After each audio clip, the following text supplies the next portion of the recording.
ẹ rójú ayé àbẹ́ ráyé ayé sọ pé kò lè ṣe ayé sọ pé kò lè ṣe o ó ṣe yí o ó ṣe yí ojú tọ̀tá ayé sọ pé ò lè ṣe ayé ní ò lè ṣe wọ́n ní ò lè ṣe é ṣe wọ́n ní láyé sáàbàdà kò tó bẹ́ẹ̀ wọ́n ní Tinubu ò lè ṣe kò lè gba Trump kó wá sílẹ̀ Nàìjíríà bẹ́ẹ̀ àwọn kan sọ pé Trump gan láyà ẹ̀ àti wá ó halẹ̀ ni àwọn kan ní kò lè ṣeé ṣe nígbà tí àwọn kan sọ pé dandan Trump yóò wá sí Nàìjíríà tí bá a ṣe fẹ́ máa wò ó lọ ní ọyá ṣe ti ráyè àbẹ́ ráyé ẹ̀rọ̀ǹpúlẹ̀nì bẹ́ẹ̀ ni ẹ̀rọ̀ǹpúlẹ̀nì jagunjagun ìyẹn plane fighter jet àti bẹ́ẹ̀ rí wọn àwọn ló ń wọlé yìí eré ńlẹ̀ pé wàsá ńlẹ̀ pé not be wàsá ọ̀rẹ́ mi kan á ní not be play not be say I dey play with you eléyìí kọjá bẹ́ẹ̀ ó kọjá àfẹnuròyìn ọ̀yá ṣe bóun lẹ̀ rí yìí ẹ̀yin Doubting Thomas ẹ̀yin tẹ́ ẹ sọ pé kò lè wáyé láéláyé níbo láti bó síbo ṣe bóun náà lájọ ń fojú ara wa rírì àbí bo lẹ̀ ń wòye níbo làwọn aeroplane yìí ń láǹdì sí yìí tí kì í ṣe ara airport Nàìjíríà ni ẹ dákun ẹ wò mí ní láǹfààní àti gbà yín lásìkò púpọ̀ ṣùgbọ́n mo fẹ́ kẹ́ ẹ wò ó bí àwọn aeroplane ṣe ń dé wípé tó adájọ́ má ṣe asọ̀rọ̀ má yẹ bírú wọn bá sọnù ó yẹ ká wá wọn. Donald Trump ti sọ bẹ́ẹ̀ ó sì ti ń ṣe báyìí ẹ má gbàgbé pé Bọ́lá Ahmed Tinubu ààrẹ orílẹ̀-èdè Nàìjíríà wọ́n ti rán àwọn èèyàn lọ sọ́hùn-ún àwọn bíi Nuru Ribadu chief adviser sí government on security matters àti bẹ́ẹ̀ lọ àtàwọn èèyàn ńláńlá bẹ́ẹ̀ ẹ dákun ṣé bá a ṣe fẹ́ máa tẹ̀síwájú rèé lẹ́yìn kan bá ní kọ́ máa wà á ni wọ́n wọ̀lú ẹ̀rú kú wọ́n kó èèyàn 38 wọ́n pa àwọn bíi 6 ìjọba fagídí àti gbogbo ẹ̀ wọ́n lọ kó wọn wá padà ṣé ìjọba fẹ́ sọ fún mi pé wọn ò gbowó àbáwọn ò náwó lórí àwọn èèyàn tí wọ́n lọ kó kò yé mi ìyẹn ò tẹ́ ẹ̀ kan wá àmọ́ wọ́n pa àyàn bí wọ́n ṣe ń pa mùsùlùmí bí wọ́n ń pa kìrìsìtẹ́nì ṣé bá a ṣe máa tẹ̀síwájú ní Trump ti dé ẹ má gbára yín lásìkò ó kù díẹ̀ màá gbé yín débẹ̀ ní kíákíá láì fi àkókò yín ṣòfò àmọ́ ìbéèrè kan lèmi fẹ́ béèrè kí n tó gbé yín dọ̀dọ̀ olórí jagunjagun wa chief of defence staff chief of army staff àti gbogbo wọn pẹ̀lú aláṣẹ chief of defence staff ti ìlú Amẹ́ríkà lọ́hùn-ún níbi tí Donald Trump ń bọ̀ tó ti wá ẹ gbọ́ gbogbo ọ̀rọ̀ àwọn méjèèjì níbi tí wọ́n ti fọ̀rọ̀ wérọ̀ ṣùgbọ́n ìbéèrè kan tí mo fẹ́ béèrè rèé kí ni ohun tí ìjọba Nàìjíríà fẹ́ pamọ́ tí wọ́n fi ń sọ pé kí Trump má wá torí òye mi lóòótọ́ àwa náà ní jagunjagun tó káàtó a ní tilẹ̀ ta nítorí òfurufú àrètòdò omi àmọ́ nígbà tó ti dàbí wípé ipa wa ò fẹ́ ká mọ́ yìí tó dàbí pé ó ti fẹ́ rẹ̀ wá kí ní dẹ́tà pè fún olùrànlọ́wọ́ asá ti ṣe fún Somalia a ṣe fún àwọn orílẹ̀-èdè lọ́pọ̀lọpọ̀ táwa náà ti lọ tá a lọ rescue wọn nígbà tí irú nǹkan báyìí ń ṣẹlẹ̀ ṣé ìjọba fẹ́ máa fi gbogbo ìgbà tí èèyàn bá ti tí wọ́n bá ti kó èèyàn ní papámọ́ra kí wọ́n sì rọ́gàdì owó wọn kò lé wọn lọ́wọ́ ẹ dákun èmi rò pọ̀ yẹ kí wọ́n mọ̀ wípé owó tẹ̀ ń fún wọn yìí iná làwọn fi fún ra equipment tó wà more powerful ju àwọn security wa lọ àmọ́ àwọn ọ̀ràn kan lo ìlú àánú wọn ṣe mí jù ìran bàá mi tí mo ti wá ìran Yorùbá orílẹ̀-èdè Yorùbá ní kíákíá bẹ́ẹ̀ ṣe ń wọlé ẹ máa bá mi share ẹ̀ tẹ́ ẹ bá kọ̀ ẹni tẹ́ ẹ bá mọ̀nà tẹ́ ẹ lọ sọ fún bàbá Bọ́lá Ahmed Tinubu ẹ dákun tó bá sọ pé kò kàn mí o a lè sọ ó lè kàn ní tó kàn á ò là ṣe wí ó lè kàn ní tó kàn kó má kàn níṣẹ́ tẹ́ ẹ bá sọ pé ò kàn yín gbogbo ẹ̀yin olówó ṣebí ìbá láti náà ti fi ránṣẹ́ sí yíyan text message náà pé wípé ẹ̀yin lókun ibi òmù yẹn sáwọ̀ mọ́tò tó wù yín kẹ́ ẹ lò múnimúni kan kì í sáré tí fi mú yàn àmọ́ ẹ má jẹ́ ń gbà yín lásìkò mọ́ ẹ ṣe ń sáré gbé yín débẹ̀ ẹ gbọ́ nǹkan tí ọ̀gá àwọn jagunjagun tí wọ́n jọ sọ àti ọ̀gá àwọn jagunjagun tìlú Amẹ́ríkà. Ọ̀yá ẹ̀ṣọ́ bẹ́ẹ̀, ẹ dákun ẹ bá mi láìkì fídíò yìí, ẹ ṣíà, ẹ kọ́mẹ̀ntì, ẹ jẹ́ ọwọ́ gbòòrò ayé lọ, ẹ ṣé mo dúpẹ́. Ẹ wo orílẹ̀-èdè Yorùbá ní kíákíá, ẹni kí Trump máa bọ̀. Bẹ́ẹ̀ ni wọn ò lè pa gbogbo wa, kò ṣeé ṣe. Àwọn ọ̀daràn ni, torí pìtìpìtì ti mú àwọn olówó báyìí, àwọn èèyàn ẹbí tó wà lẹ́yìn wọn kálukú ti ń sá káàkiri, ọwọ́ ti tẹ̀gún mí. TV ìkànnì tó ń ṣojú gbogbo ọmọ Yorùbá nílé lóko, ẹ ṣé tẹ̀ ń wò wá. Because it's to make Nigeria safer. The mandate of Mr. President was very clear. We should secure, also to assist the police, especially in making sure that internally Nigeria is safe and secure. And so we're working assiduously together with other security agencies to ensure that we achieve that. It's a tall task. Being that our borders, are very porous, then the issue of poverty, hunger, and this issue. So a lot of people get attracted to coming to Nigeria, and a lot of them don't mean us well. So that's why it's important that we tackle this thing squarely and make sure that Nigeria remains safe and secure. The problem is that, firstly, what we realize that every region has its own peculiarity. It's not all one for all. Secondly, there are internal issues, there are external issues. So it's a portfolio of challenges that's ongoing. The military is doing so much to ensure that there is peace. For Benue State particularly, there are a lot of internal wranglings. It has to do with politics, with cultural issues, with traditional issues. So you find out that even the locals within have their own internal organs, and that has also afforded opportunity for other people externally to come and also influence what's going on there. So that's why it's important that we continue to work together. The military is doing a lot with the kinetic and the non-kinetic. I've established an advisory team that has gone around trying to talk to them to get those ones that are causing most of this problem, especially the locals. The headsmen are there, some coming in because, from Benue, you can also link up to Cameroon. So we have issues of the abandoning influence into whatever it is that is going. A lot of arms and ammunition crossing across the border, human migration, illegal migration, drugs, and all sorts coming in through the border. So that's why it's critical for us, as we're doing that, we must take deliberate effort to address the issue of border management. Is critical. I've seen countries that have built physical wall to protect their countries, and frankly speaking, I think that's what we need. Because of the situation we are in now, whatever it takes, we need to secure all our borders. We have about 1,500 kilometers border stretch with Niger Republic, over 1,000 with Cameroon. We have some areas with Chad, we have with Benin Republic. All these areas we have criminals flowing into Nigeria. There's an attraction to Nigeria. Well, people feel Nigeria is rich with so many things, and it's large. So they want to take advantage of that coming into Nigeria to come and do what they're doing. So it's critical for us to continue to work together. For Benue State, they have border with some with Taraba within those areas, some even across the border. So that's why it's important that we must continue to reach with all the states adjoining Benue State, working together as a team. With Cameroon, we naturally have multinational joint task force. We work with them within those other areas too, because again, they too need to be secured. They are equally suffering the same fate because they're having a lot of attacks on their own bodies, and that's what. But again, the criminal element of the Ambazonians are also causing a lot of problem, crossing into Nigerian border to kill, steal, and destroy a lot of things. So we are working both within and outside to ensure we address those issues. And you know how the Lacroix came from? They started from Niger. It was a group from Niger that came in. And we have warned severally and advised Nigerians, don't bring foreigners in and say they are your brothers. They are never your brothers. They don't mean us well. And that's the same thing with the Lacroix. It's our people that brought them in.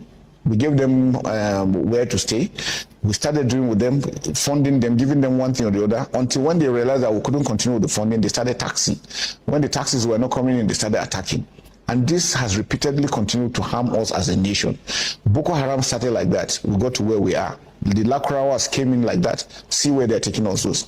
The new group they're saying that is having around the Kainji area is not a new group. They're the same terrorist group that have been suffering casualties from the northwest. They are fucking looking for safe havens that have moved towards the Kainji forest to go and establish. And when they moved there, they went into the communities and told them we're our friends, we're together, we're not doing anything. The same thing. They said they were going to give them funds. Where they couldn't meet up, they started taxing them. Where they couldn't meet up, they started attacking them and killing them. So most of these problems, we are the ones even causing it on ourselves. And that's why it's important. We should not allow any foreigner to come in, whatever guise. Anybody coming in, you should follow through the proper channel. There are proper channels for you to move into countries.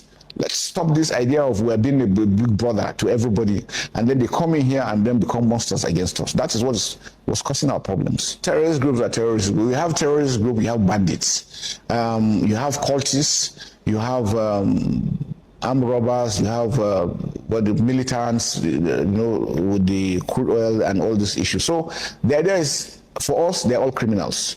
That's just the common thing. And one thing is that, they cooperate more. And that's why it's important for the good people to also cooperate. Because what I realize is that the good people just stay in and say, look, these guys are criminals. These guys are cooperating and doing things together. And that's why they seem to be everywhere. The good ones must say no, never. We will never encourage them.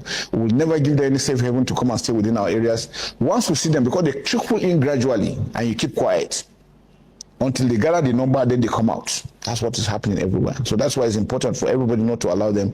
Don't give them any safe haven for them to thrive. Nigeria is non-aligned, so we do not take sides with anybody. And that gives us the ability to be able to have relationship with any other country that is peaceful. As you're aware, Russia has been with Nigeria for very, very long. And not only Russia, other countries. Even when Nigeria was having its own civil war, it was Russia that came to our aid and all this. So it's important that we keep our relationship open.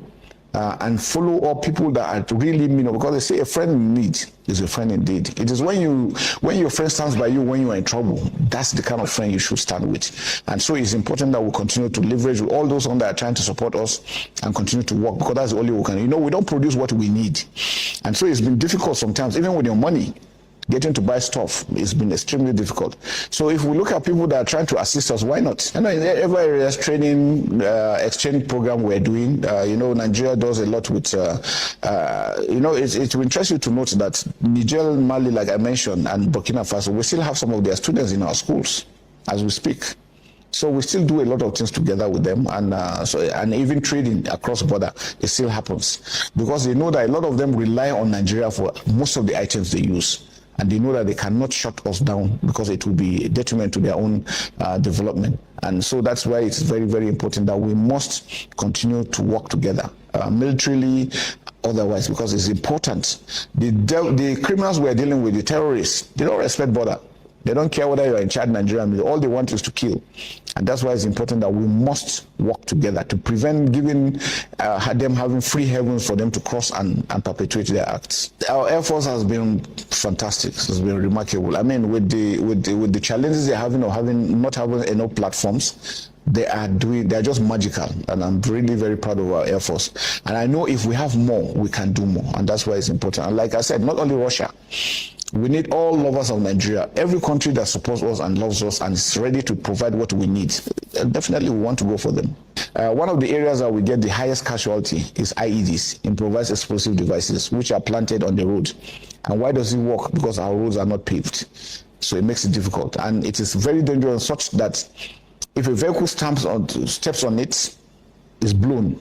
If you go to our medical hospitals, you will see a lot of soldiers without limbs because of IEDs. We take a lot of casualties from there. So that's why it's important for us to continue to work with countries that can provide those things for us. The counter-drone, the anti-drone, we've gotten some, we'll continue to do more.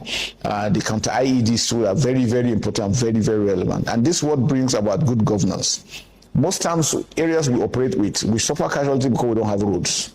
So we are forced to just take on those roads. And I give an example. In Maiduguri, 20 kilometers distance, normally with a good road, it shouldn't take you minutes. But I can tell you, it takes us 5 hours, because you have to get somebody on foot that will take your product to check for IEDs. Because if he makes a mistake, everybody is dead. So he will imagine taking on foot. You have to scan the whole width and length of the road you are going to. Everybody is slowed down. Everybody is waiting, because if you say you want to rush, you rush and you step, you are gone. So those are the challenges we're doing. So most times when you hear people say we gave information and soldiers didn't move and didn't go, If they try rushing into that place, they won't even get there, and everybody will be dead. So these are the challenges we have. Drones are everywhere. The drones they are using are not the combat drones. No, it's normal, ordinary drones they use, and what they do is that they just try to use them, put a few explosives on them, and then throw them out. That's what they do. But we're doing a lot to counter those things. We're also doing a lot to ensure that we also develop our own capacity. Not too long ago, we had there's a company that was commissioned in Nigeria that also is producing drones. So many companies, the Air Force has, the Navy has, the Army have. We're also trying to develop our own local capacity to produce our own work. The Daikon Defense Industry Corporation is also encouraging other countries to come and produce drones in Nigeria so that we can be able to have those things. And you know, drones they don't only operate for the military. We use them in healthcare, we use them in so many things. Some countries now, even for you to get fast food, and drones will come and deliver. So they have so many in agriculture and other areas. So it's something we have to do because they are available. So it's easier for them to get those things and use them. Nigeria being a strong force in Africa, because over time we have shown that we have capacities. We have brought democracy in Sierra Leone, in Liberia. We've been to Yugoslavia. We're in Congo. We have done a lot, Burma and all those things. So Nigerians have done so much. What we are lacking now is enough equipment to be able to do so much. The federal government is really doing so well to assist us, but because we don't produce, it makes it extremely difficult that even with our money, getting some of this equipment has been a bit more difficult. So, but we need to be able to, we realize that it is only when we start producing our own, then you can say you can be self-sufficient. But we rely on buying from outside, and we'll continue to partner with our friends. So foreign forces on the front depends on the policy of the country. But for Nigeria, it's a no-no for foreign. We do joint training together to build our own capacity, our capabilities. If we get our equipments, they will come with their own training team, show us how to use them and all these things. But we have enough we have the capacity to be able to use those equipments for our own good. Because again, bringing foreign countries, they come with their own interests. There's a lot of times when they come in, they wouldn't even want it. So the issue becomes aggravated. I remember America was in Afghanistan for over 20 years. How did they end up? Most times you go to other countries, so it is you must stand in for your country. Nobody will love your country more than you. So you must love yourself, love your country, then defend your country.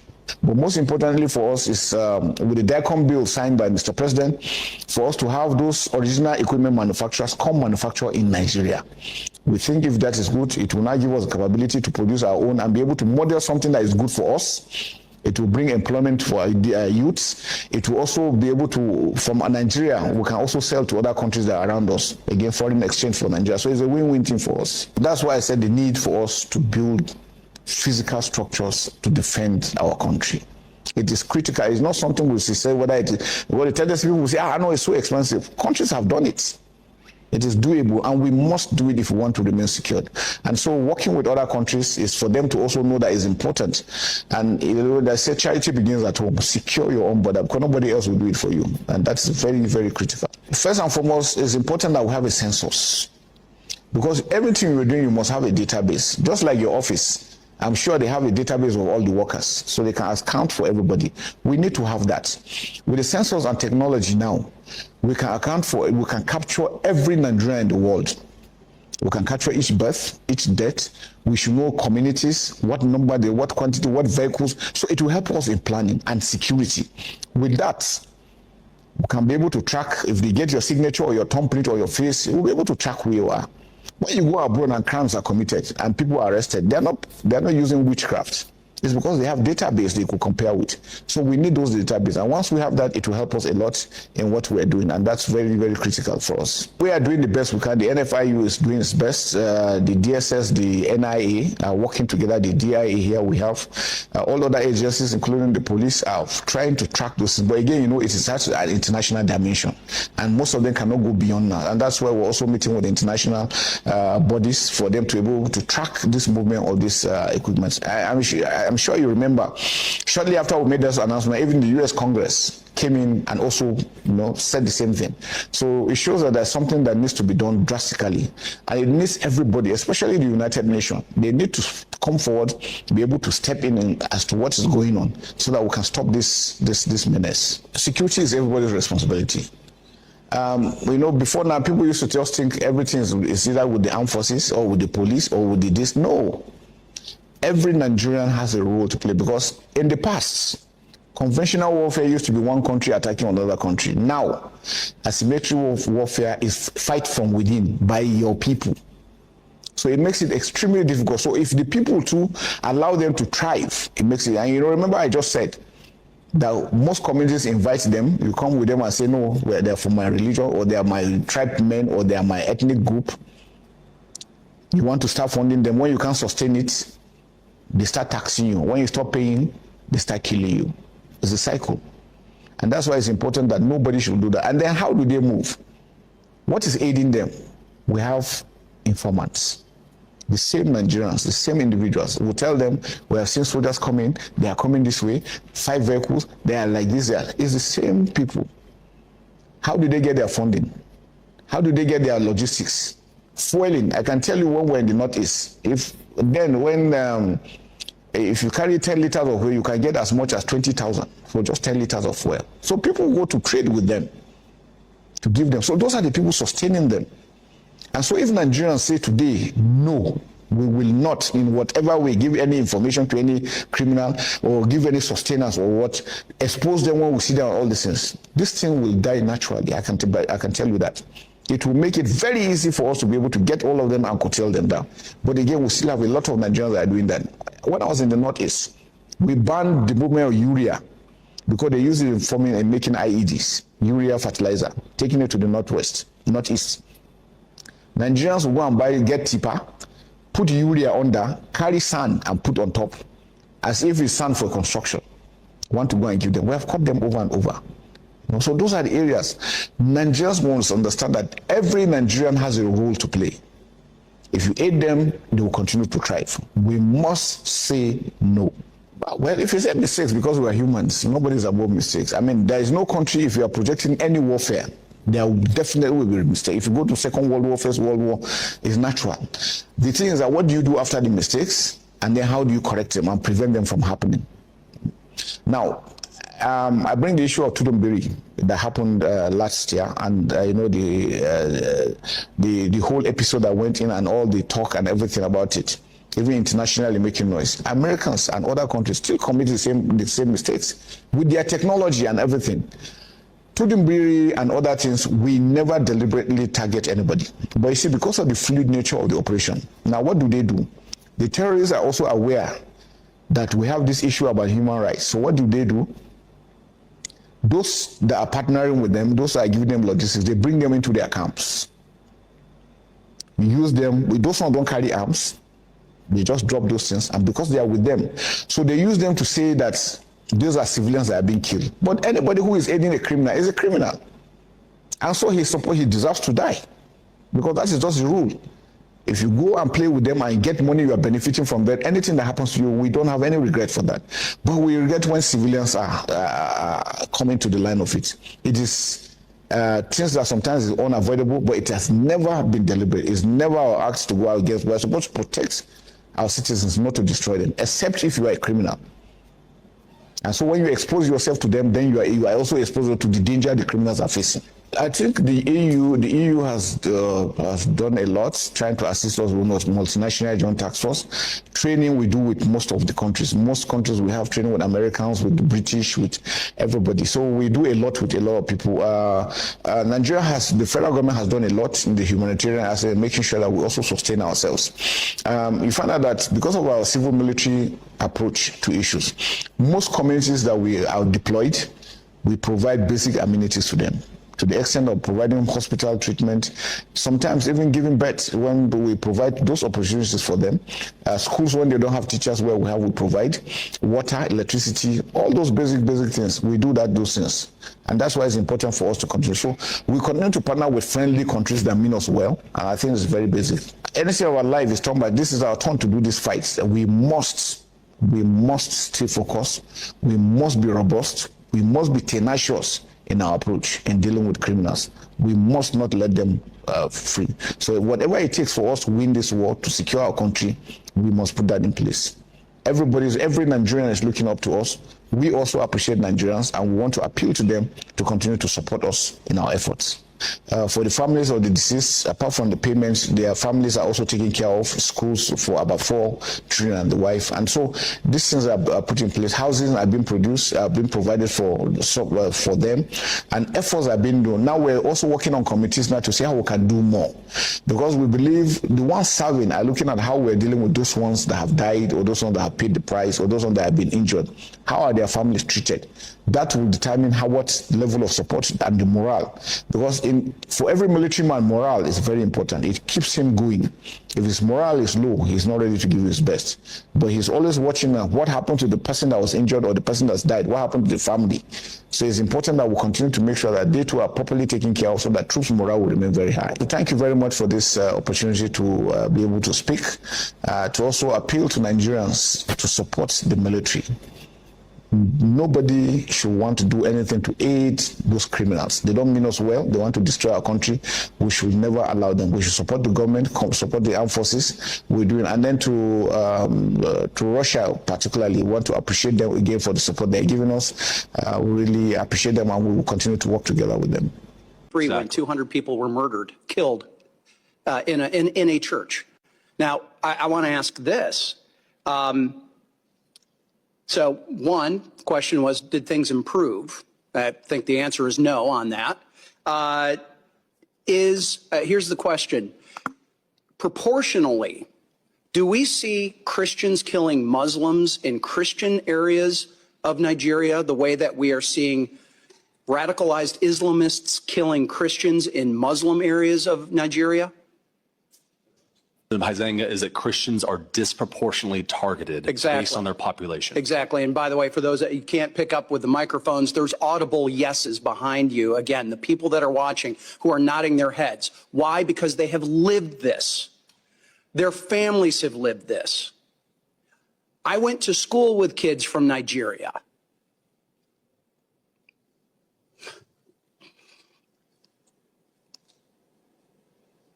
I've got neighbors who've been missionaries there, who have family there, who have friends there, who know this is going on. Yet we've got not just the mass media, we got people within Congress denying that this is happening, or certainly de-emphasizing it. It ought to be outrageous that it is Christians, moderate Muslims, anyone being terrorized by these radicalized Islamists in Nigeria, and we've got the Tinubu government sitting back and not doing enough. And I recently just was interviewed by Nigerian television, Arise TV, and that was really their question. Is the Tinubu government doing enough? And I had to answer, no, they are not. And I do not understand how a delegation can come here to the United States and downplay and come up with all of these other excuses as to why this is allowed to happen. It should be rejected and should be called out for what it is. And I've got a couple of other questions that my time has expired, that I'm going to have to go and ask for them in written responses. But one of them I need to highlight is in Benue State, there's 1.4 million people who are considered internally displaced. Understanding